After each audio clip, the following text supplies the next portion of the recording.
was on this site where defense ended for the first struggle for control of the Philippines in early 1942. The Philippine and American troops held on as long as possible from December until the fall of this island fortress. The Philippine forces began their war with a surprise attack by the Japanese following Pearl Harbor in Hawaii. The defense began with a fighting withdrawal in Bataan, although their forces lacked the support weapons necessary to stop a modern mechanized force. The troops fought with light weapons and had very little artillery support until they got within the range of the guns of Corrigador. The battle then intensified, with the Japanese aircraft and warships shelling both the defenders of Bataan and the fortress, and in particular trying to silence the big guns that were slowing their advance. Then the last defenders of Bataan fell. The attacks were relentless on the defenders of the fortress. The United States could not possibly assist the defenders, as they were just recovering from Pearl Harbor and had no way to relieve the garrison. At this time, the American commander MacArthur was withdrawn by PT boat to the U.S., as his knowledge and abilities were essential for the eventual reversal of the Japanese war effort and hope for winning the war. He didn't want to go, yet followed orders and said, "I shall return." Command was then passed to General Wainwright, who still fought on as long as he could, but then when all hope was lost, surrendered, ending the climatic battle of the Philippines in 1942 and gaining time for the defense of Australia. Then the prisoners of war, both American and Filipino, wounded and sick, underfed, and with very little water, were then force-marched to prison camps elsewhere on the island. The order from the Japanese commander, General Homma, was to kill all those who fell along the way, resulting in this several hundred-mile march to be called the Bataan Death March. The conflict was not over. America and Australia fought on, and after the battles of Midway and the Philippine Sea, American forces did return, with General MacArthur leading the way, wading ashore himself. The Japanese fought on, not giving up any ground easily, and often fighting until the last man. Corrigador was again a battlefield. This time the Americans had the advantage of air power and ships to pound the defenses. Again, the defenders fought on until their eventual defeat. Japan's war in the Philippines was still not over. There was a strong defense in the heart of Manila, the old Spanish fortress of Intramuros, and more fighting in Luzon, and the Japanese eventually withdrew to Baguio.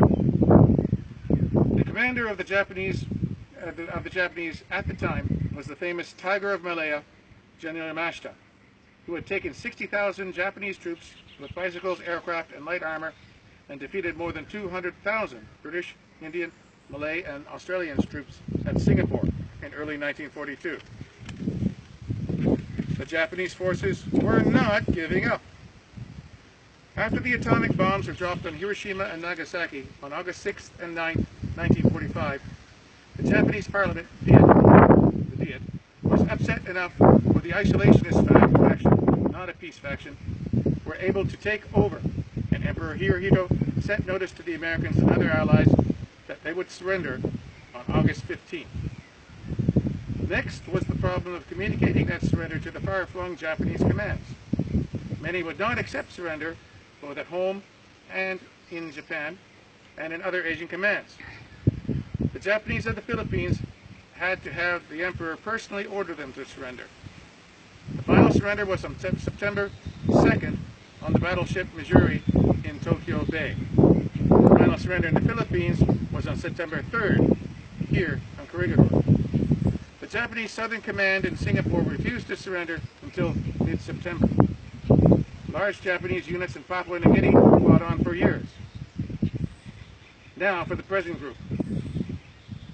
100 years ago, the First World War ended. This is the monument for the Pacific Wars, for all. Therefore, it is the best place in Asia to make this next speech. In October 1917, the Russian Revolution erupted, eventually resulting in the rise of Lenin and the Bolsheviks. They made peace with the Axis powers, saving Austria, Hungary, and freeing the German army units under Field Marshal Ludendorff to be transferred to the Western Front. Germany was in economic collapse due to the wartime blockade, and America was entering the war, but not yet in significant numbers to matter much. Tanks were evolving, and so were counter-artillery measures and trench tactics, such as following the rolling barrage and smaller unit tactical training. Germany had its own developments, such as small unit command shock troops and flamethrower teams. Their clock was ticking. They needed to break the Allied war effort quickly or suffer eventual defeat due to overwhelming numbers of Western troops. Their gamble began on late March 1918. The Ludendorff offensive was furious, fanatical, and meant to split the British and French forces. It did not aim at Paris, but instead hit the British Fifth Army, trying to drive it to the sea and create a First World War, Dunkirk. The defense was also stiff. The British did not give ground easily either. What was noticeable, though, was the absence of Canadian and Australian forces, with the exception of the Lord Strathcona's horse, who, with their armoured cars, did a heroic fighting withdrawal, making the Germans pay a heavy price in casualties for the ground they took, as troops again fought over the same land they fought for in 1914. The Ludendorff offensive was finally broken in the early days of August at the Battle of Arras. The Canadian Corps, along with the Australians, were unleashed against the Germans, and their handful of divisions, Canada had only 4, broke the German army. 28 German divisions were destroyed in what German High Command would call the Black Day of the German Army. Germany was done. They were now completely on the defensive. Britain, France, Canada, Australia, New Zealand, and other allies then began the long, costly advance, called the 100 Days, which would then end in the armistice on November 11, 1918 at 11 o'clock. We now salute the brave men who fought and died in both wars, and their valiant efforts have led to our security in the modern world.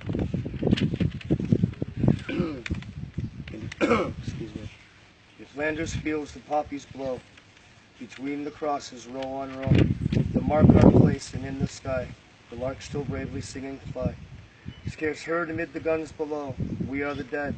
Short days ago we lived, felt dawn, saw sunset glow, loved and were loved, and now lie in Flanders fields. Take up our quarrel with our foe, to you from failing hands we throw, the torch be yours to hold it high. If you make faith with us or die, we shall not sleep, though poppies grow in Flanders fields. The front salute.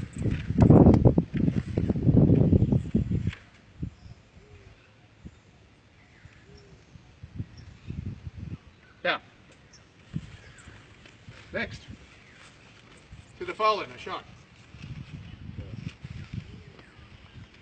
Let's go.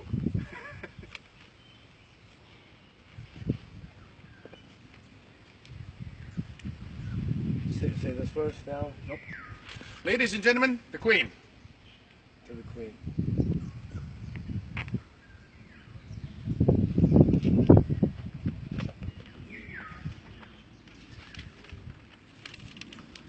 Now this last part we all said. They shall not grow old as we that are left grow old. Age shall not weary them, nor the years condemn. At the going down of the sun and in the morning we will remember him. Right, we're done. Stop. Okay, wait a minute. My fucked up phone, fake pose. Fake pose with my fucked up phone.